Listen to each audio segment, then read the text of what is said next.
요한계시록 1장 1절에서 8절입니다.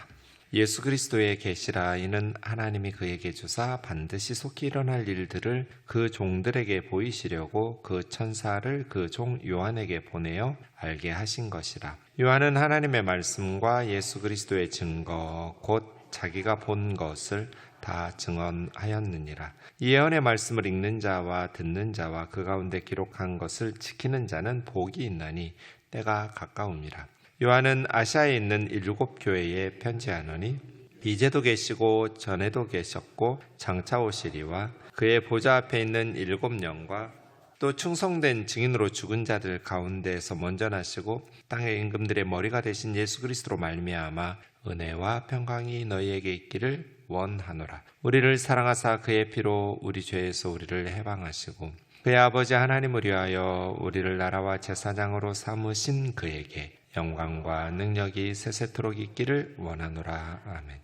볼지어다 그가 구름을 타고 오시리라. 각 사람의 눈이 그를 보겠고 그를 찌른 자들도 볼 것이요 땅에 있는 모든 족속이 그로 말미암아 애곡하리니 그러하리라. 아멘. 주 하나님이 이르시되 나는 알파와 오메가라. 이제도 있고 전에도 있었고 장차 올 자요 전능한 자라 하시더라. 아멘. 오늘부터 요한계시록 말씀을 묵상하겠습니다. 요한계시록 말씀은 지금 우리 한국 성도들에게 더 많이 필요한 성경이라고 말할 수 있습니다. 왜냐하면 교회에서 요한계시록을 잘 안 가르쳐요. 설교도 잘 많이 안 하세요. 그래서 요한계시록을 성도들이 좀 두려워한달까, 좀 부담스러워한달까, 어려워한달까 좀 그런 성경이에요. 그러니 교회에서는 잘 안 가르치고, 그런데 이단들은 거의 100% 요한계시록에서 이단이 나와요. 지금 신천지니 하나님의 교회니 이런 이단들은 요한계시록을 중요하게 여기면서 요한계시록을 가지고 대부분 교회 다니고 있는 성도들을 미혹해서 지옥으로 끌고 가요. 근데 성도들은 다른 성경이라면 설교도 많이 듣고 성경 공부도 잘해서 이단들의 거짓 메시지에 속지 않을 텐데 요한계시록은 교회에서 잘 설교나 성경 공부를 안 하다 보니까 또 성경에는 써 있고 이단들로부터 거짓 교훈에 의해서 이렇게 빠져가는, 이단으로 넘어가는 이런 예들이 굉장히 많아요. 그래서 교회에서 요한계시록을 많이 설교하고 많이 가르치고 제대로 가르쳐서 이단들이 거짓 메시지로 미혹하는 것을 대비한다고 할까요? 이런 것들 되게 필요하고요. 또 하나는 요한계시록이 정말 은혜로운 성경이에요. 너무너무 깊은 은혜가 있고 풍성한 은혜가 있는 성경이에요. 그래서 요한계시록을 다른 성경도 마찬가지지만 특별히 요한계시록은 다른 성경에서 맛볼 수 없는, 알 수 없는 그러한 내용들이 보석 같은 말씀들이 너무나 많아요. 그래서 요한계시록을 모르면 하나님께서 우리에게 주시려고 하는 그 풍성한 말씀의 은혜의 한 부분을 놓치는 거예요. 모르고 신앙생활을 하게 되는 거예요. 그래서 요한계시록을 열심히 설교하고 성경 공부하고 성도들이 바르게 해석하고 적용하면서 신앙생활을 할 수 있도록 가르치는 것이 필요합니다. 오늘 3절에 보면 이 예언의 말씀을 읽는 자, 듣는 자, 그 가운데 기록한 것을 지키는 자가 복이 있다고 그랬잖아요. 요한계시록은 1장 3절에서 복이 있다. 읽는 자, 듣는 자, 그 가운데 기록된 것을 지키는 자가 복이 있다고 말씀으로 이렇게 시작하는데 마지막 끝날 때 22장 7절 보세요. 요한계시록은 22장까지 있거든요. 요한계시록이 끝나는 22장 7절 말씀에 보시면 거기도 똑같은 말씀이 나와요. 보라, 내가 속히 이르니 이 두루마리의 예언의 말씀을 지키는 자는 복이 있으리라. 그러니까 이런 걸 이제 봉투기법이라고 그래요. 인클루지오라고 해서 똑같은 말이 앞과 뒤에, 처음과 끝에 나오잖아요. 복이 있다. 이 말씀을 읽는 자, 듣는 자, 지키는 자가 복이 있다. 그 중에 제일 중요한 것은 읽고 듣고 지키는 거겠죠. 지키는 거. 그래서 22장 7절에서는 이 두루마리 말씀을 지키는 자가 복이 있다. 이렇게 요한계시록은 1장 3절 시작할 때 22장 7절 끝날 때 지키는 자가 복이 있다. 이렇게. 그런데 읽지도 않고 듣지도 않으니 무슨 내용이 있는지 지킬 수가 없어요.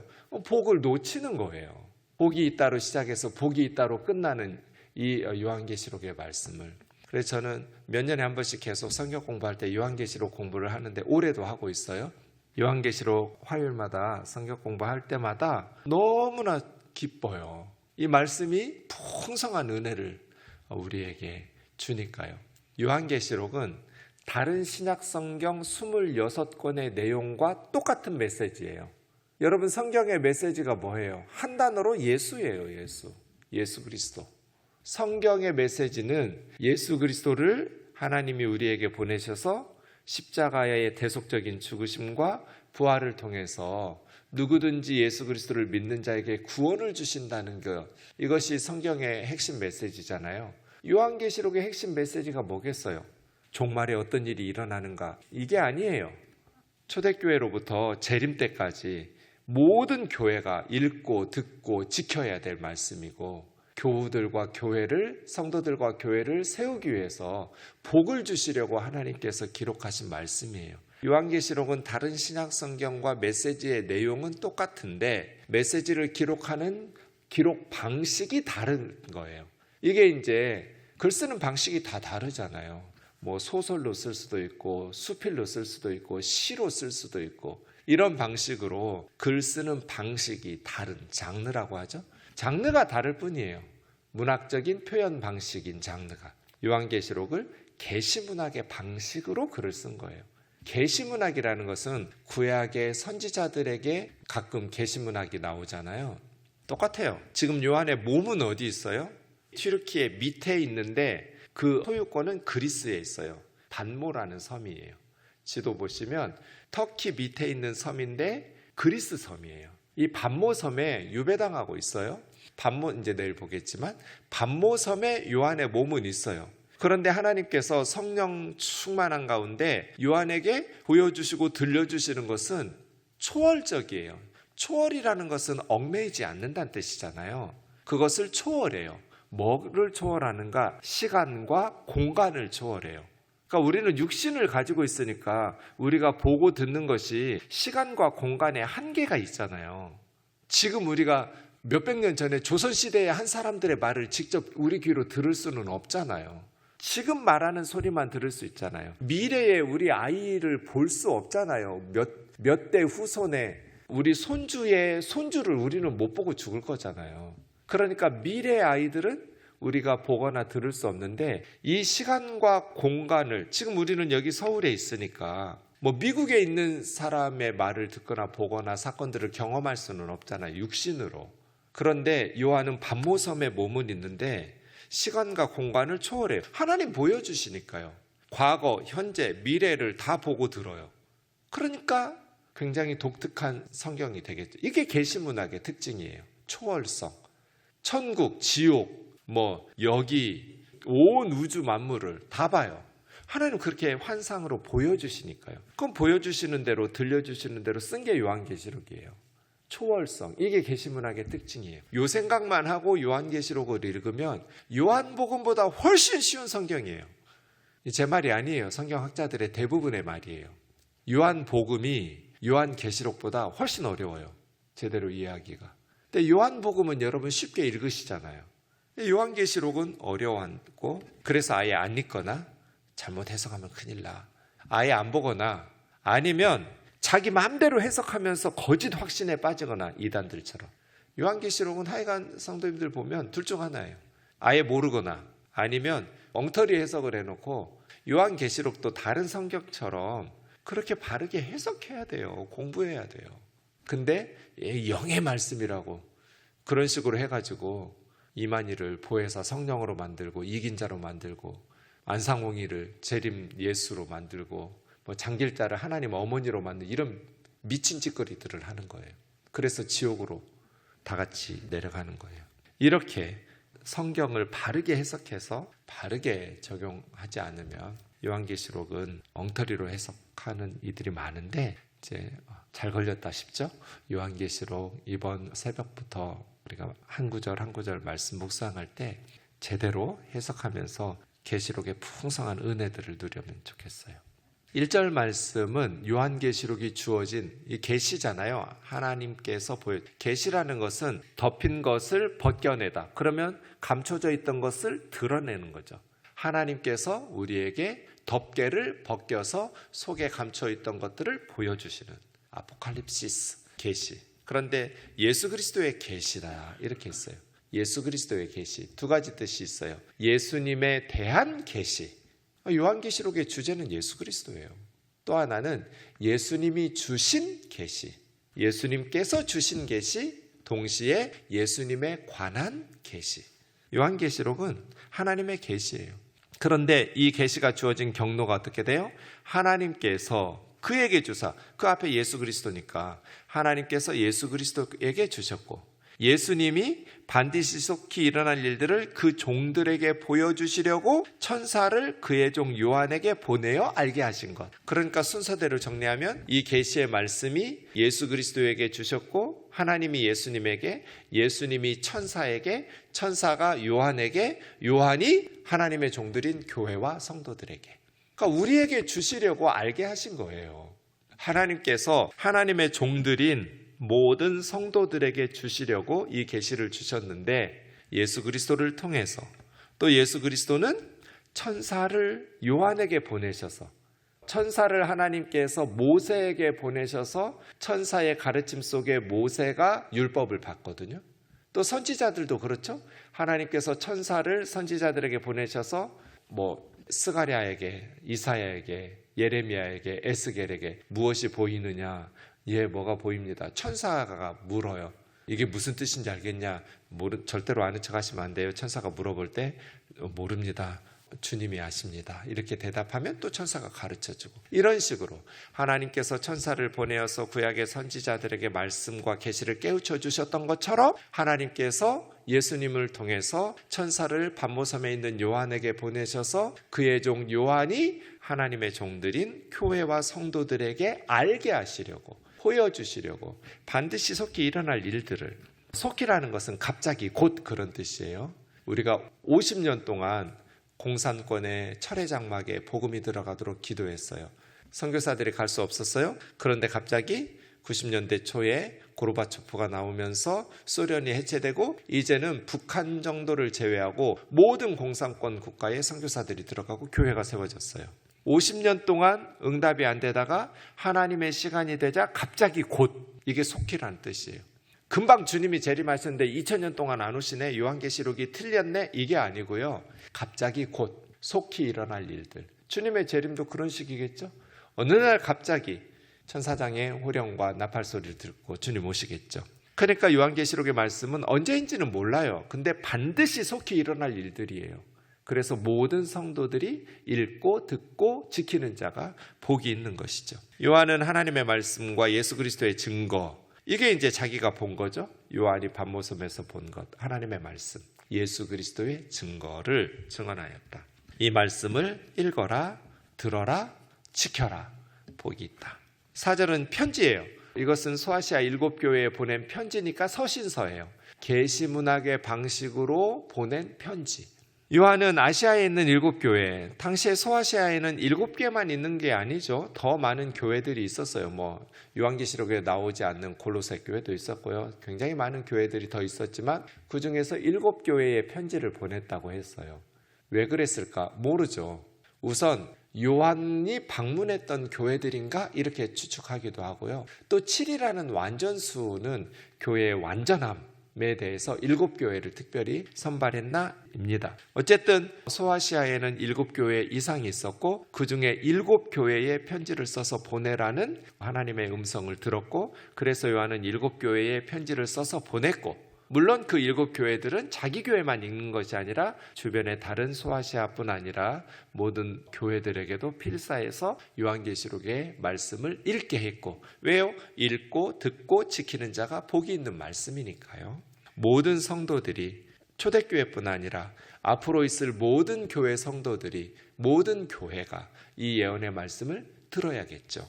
그 다음 4절 보시면 언제나 인사를 은혜와 평강으로 하죠. 세상에서 제일 좋은 동네가 은평구라고 그랬어요. 은혜와 평강, 샬롬. 그 평강, 서울시 25개 구 중에 제일 좋은 건 은평구일 뿐 아니라 이름만으로 보면 은혜와 평강이에요.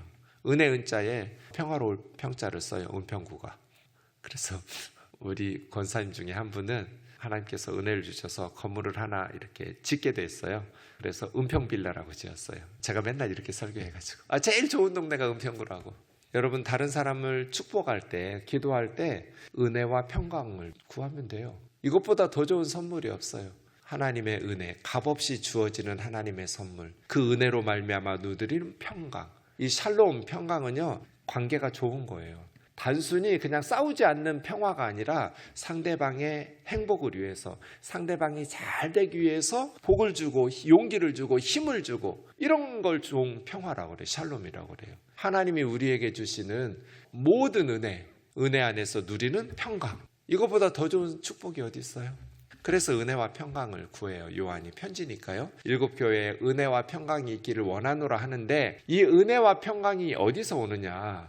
대통령한테 오느냐, 뭐 돈이 있는 사장님한테 오냐, 재벌한테 오냐? 아니에요. 진정한 은혜와 평강을 누구로부터 받을 것이냐? 돈이냐, 권력이냐, 지식이냐, 명예냐, 성공이냐? 아니에요. 진정한 은혜와 평강의 근원은 삼위일체 하나님이에요. 그래서 4절 보면 이제도 계시고 전에도 계셨고 장차 오시리, 성부 하나님이에요. 이제도 계셨고 성부 하나님은 지금도 계시고 장차 오실 하나님. 장차 오실이면 예수님 아닌가? 성부 하나님이에요. 여러분, 끝에 8절 보세요. 주 하나님이 이르시되 나는 알파와 오메가라. 알파는 그리스 첫 번째 알파벳, 오메가는 마지막 알파벳이죠. 그래서 처음과 끝이란 뜻이에요. 알파와 오메가라. 이제도 있고 전에도 있었고 장차 올 자요. 보세요. 주 하나님, 성부 하나님이 이제도 있고 전에도 있었고 장차 올 자요 전능한 자라 하시더라. 그래서 은혜와 평강이 성부 하나님, 성부 하나님은 전에도 계셨고 지금도 계시고 장차 오실 하나님. 그냥 존재적으로만 계셨다는 것이 아니라 역사의 주인으로 다스리시며 모든 생명들, 우주 만물을 붙드신 하나님이에요. 그 다음 하나님 보좌 앞에 있는 7 영, 성령님이에요. 하나님 앞에 있는 완전하신 영, 성령, 7 영이신 성령님. 그 다음 이제 성부, 성령이 있으면 성자 예수님이 나와야죠. 충성된 증인으로 죽은 자들 가운데 먼저 나시고 땅의 임금들의 머리가 되신 예수 그리스도로 말미암아 은혜와 평강이 너희에게 있기를 원하노라. 예수님은 충성된 증인, 예수님은 생명을 바치면서까지 하나님의 진리를 전하셨어요. 충성된 증인으로. 죽은 자들 가운데 먼저 나시고 죽음에 대한 승리, 죽음의 권세를 깨뜨리고 부활의 승리로 먼저 나신, 예수님만 유일하게 부활하실 것이 아니기 때문에 장차 성도들도 죽음의 권세를 깨뜨리고 예수님처럼 부활할 것이기 때문에 예수님은 첫 열매예요. 먼저 나신 분이지 유일한 부활의 열매가 아니에요. 먼저 나신 이이며 땅의 임금들의 머리가 되신 예수 그리스도, 이 땅의 모든 통치자들의 머리가 되신, 세상 권세자들의 주관자이신 땅의 임금들의 머리가 되신 예수 그리스도로 말미암아, 원어 성경에 보면 아포, 영어로 이게 from이거든요. 뭐뭐로부터, 이게 3번 나와요. 아포 하고 이제도 계시고 전에도 계셨고 장차 오실.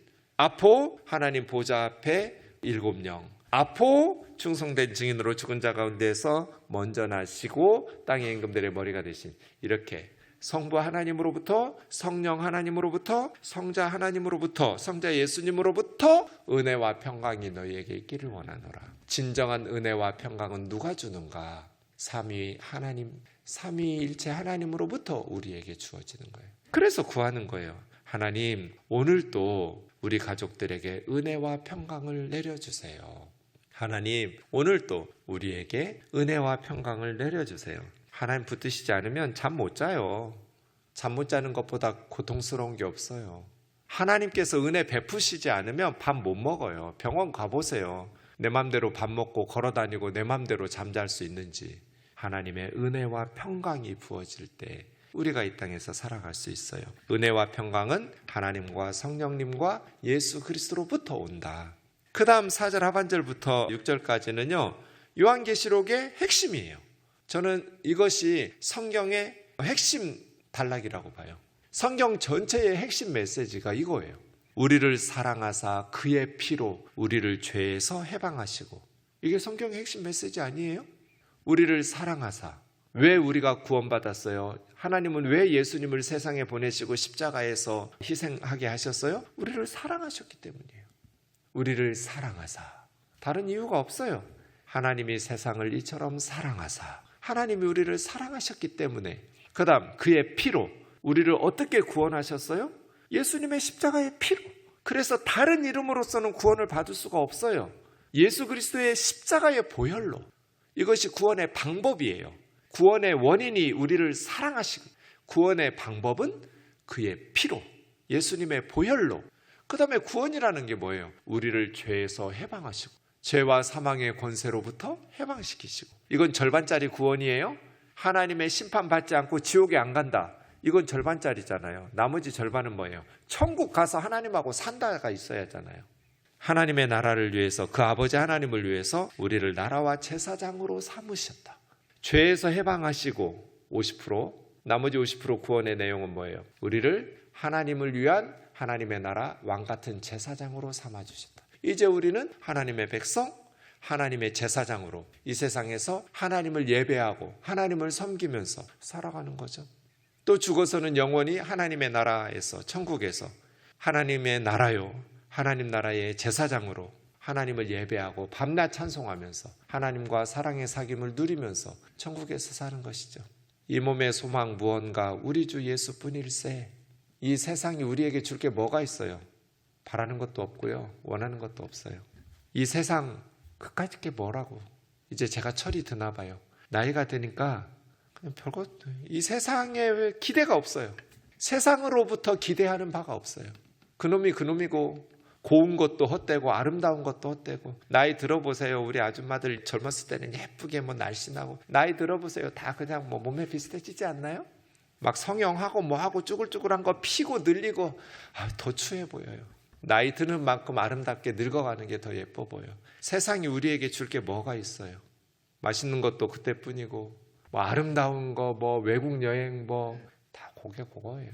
선교지에 가면 선교사님들이 목사님 어디 가시죠? 어디 가시죠? 나 안 간다고, 피곤하다고. 그냥 선교사님하고 차 마시면서 대화나 하자고, 성경 이야기하고, 힘든 거 없냐고, 같이 기도하고 말씀 나누고 차 마시면서 교제하고. 나 이게 좋지. 피곤하게, 한국에서도 피곤하게 일 열심히 하다 왔는데 내가 선교지까지 가가지고 좋은 거 보겠다고 그 산이나 남산이나 우면산이나 금강이나 한강이나 양재천같이 좋은 데 별로 없어요. 우리 동네 참 좋은 동네예요. 그거예요. 이 땅에 우리에게 줄 수 있는 건 진정한 행복이 아니에요. 진정한 가치가 아니에요. 우리가 사모해야 될 것은 하나님의 나라이고, 하나님의 백성으로 이 땅에서 열심히 살다가 하나님 주신 사명 잘 충성스럽게 감당하다가 주님 부르시면 가면 돼요. 이 땅은 잠시 머무는 나그네이고 소풍 온 것처럼 우리의 본향이 아니고 우리 진짜 집이 아니에요. 천년만년 살 것도 아니잖아요. 100년도 못 살잖아요. 그래서요, 우리가 하나님 아버지를 위해서 하나님의 나라, 하나님의 제사장으로 이 땅에서 불완전하고 부분적으로 살지만 장차 하나님의 나라에서 그에게 영광과 능력이 세세 무궁토록 있기를 원하노라. 이렇게 우리 주님 찬송하면서 사는 거죠. 볼지어다 그가 구름 타고 오시리라. 예수님이 구름 타고 다시 오실 날을 기다려요. 각 사람의 눈이 그를 보겠고, 이단들처럼, 이단의 교주들처럼 살짝 한국에 안 와요. 재림의 주님이. 각 사람은 모든 사람이에요. 모든 사람의 눈이 보겠고, 구름 타고 오시는 주님을 한국에서 몇 사람만 보는 게 아니라 모든 사람의 눈이 본다고요. 그를 찌른 자들도 볼 것이요, 예수님을 죽이고 찌른 자들도 재림의 주님을 볼 것이요, 땅에 있는 모든 족속이 그를 보고 애곡하리니. 그러니까 십자가의 메시지를 들을 때 회개하는 거지, 애곡하는 거지. 찌른 자들이 애곡하는 거예요. 우리가 찔렀어요. 구원받은 우리 때문에 예수님 죽었으니까. 땅의 모든 족속이 그로 말미암아 애곡하리니 그러하리라. 아멘. 주님이 오심을 기다리면서, 구름 타고 오실 주님을 바라보면서, 특별히 십자가에서 찌른 우리들이 찔림 당한 예수님을 바라보면서 회개하고, 복음의 은혜 안에서. 그래서 회개는 십자가를 보고 회개하는 거예요. 예수님의 십자가를 보고. 그렇게 예수 그리스도의 십자가를 전하는 복음의 일꾼으로 살기를 주의 이름으로 축원합니다.